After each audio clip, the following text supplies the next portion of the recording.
Hello, everyone, and welcome. Welcome back to Oba's Trending Gist, where we break down the political moment that everyone is talking about. Today, we have an absolute masterclass in the political theater from the FCT Minister Nyesom Wike. During a recent media parley, journalists tried to get his take on the new opposition coalition, a group of political parties reportedly coming together to change or to challenge the ruling APC in 2027. We all know about the ADC coalition, it's not a new thing. Now, but in a classic Wike fashion, what they got wasn't a simple political analysis. Instead, he launched a sketching, personal, and frankly hilarious takedown of the entire idea, seemingly aimed squarely at one man, that is former Vice President Atiku Abubakar. Wike's performance was a no-hold barrier history lesson, designed to discredit the coalition before it even takes its first steps. Let's dive into the first part of this explosive media chat. So sit back and take a watch. Honourable Minister, how do you see the opposition coalition? What Like that? the coalition? What is that? The coalition.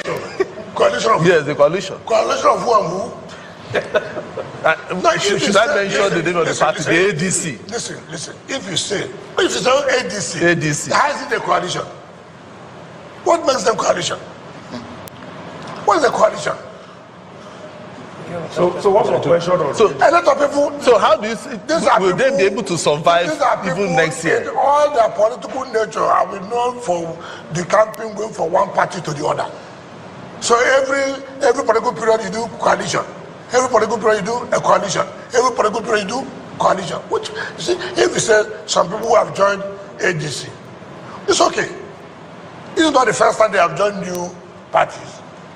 Take for example, it is in their bloodstream that this is what they are going to do. That you can't change it. Atiku was in PDP in 1999.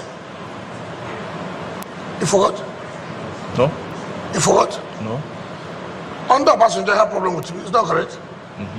Later he joined who? Yes, sir. AC. Yes. Which AC was controlled by who? Was controlled by who? Not by the president now. First, say speak out. We're asking questions. No, you can't. You know. Now, what happened to him after AC came back to PDP? Is that correct? Is that not correct? Then what happened? He moves again to APC. It's not correct. From APC again, he came back to PDP. Is that not correct? Is that not correct? Yeah. Just to get presidential ticket every time. Then, from PDP now, he has gone to where again? ADC. Kai. So, you see, let me tell you. You tell me. Did you see that? The first thing to notice is how Wike completely dismisses the premise of the question. A journalist asks about the opposition coalition, and Wike's immediate response is, what coalition? Coalition of who and who? He feigns ignorance to belittle the entire movement. He then masterfully turned the question back to the journalists, forcing them to name the parties involved. When the journalist mentioned the ADC, Wike scoffs at the idea that one party joining another constitutes a coalition. He's using semantics to dismantle their credibility from the get-go. His main point in this first half is to frame this coalition not as new ideological movement to rescue Nigeria, but as a recurring, predictable political game. He says, all their political nature I have known. Going from one party to the other, every political period you do coalition. He is essentially saying, I have seen this move before, and I know how it ends. This sets the stage perfectly for his real target. Now, hold on, because this is where Wike pulls out the history book and goes for the jugular without ever mentioning a name. So, let's watch the second part of this parley. I don't know. If I'm his son, I will sit him down. I said, Dad, I did for whatever it's worth. It's just, how can you tell me as your son, you have made this history of jumping from one party to your almost 80-something years? How? How? But sir, they say they want to rescue Nigeria. Hold on. Rescue what? Who has sank? You were VP for 8 years. You were VP for 8 years. You are retired on National Economic Council.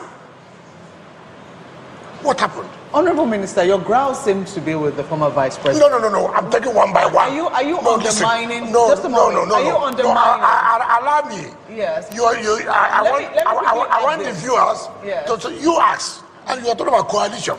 I said you call coalition because when I move from one party to the other, that means coalition. But you have only taken one person. I'm just explaining. I will take another person. Are you undermining the group of people who have left? Don't forget that members of the APC have also left. Some people have left the APC and are also a part of this ADC party. That's what we are saying. All over our political history, people leave one party to the other party. That does not mean coalition. When they're from multiple parties? Which one? That's what was. Listen, PDP. Some people left other parties and joined PDP. Some people left PDP and joined the APC. Some people are not even APC because of one interest or the other. Ask me, what are you doing coalition for? What's the rescue? If it's not a coalition, what would you call it? You are the one who gave them. I said people joined a party. People join one party they call ADC. Let me tell you why they have to do that. It is difficult now for them to have it in PDP. All this has to do with presidential ambition. Can I get my ticket? The way PDP is now, it's not likely that Atiku will get ticket. Therefore, it's not comfortable. Then he goes to tell you, let's come. Let's do a coalition against Tinubu. It's not correct. It is because he cannot get the presidential ticket under PDP. Wow. If there was any doubt about who he was targeting, that second half erased it completely. It's crystal clear he's talking about the former Vice President, Atiku Abubakar.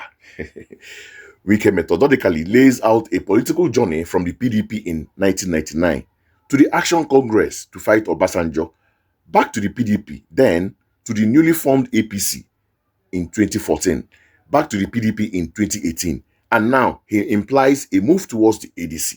He paints a picture of a politician driven by one singular goal, the presidential ticket. He says it all boils down to an insatiable ambition to be president.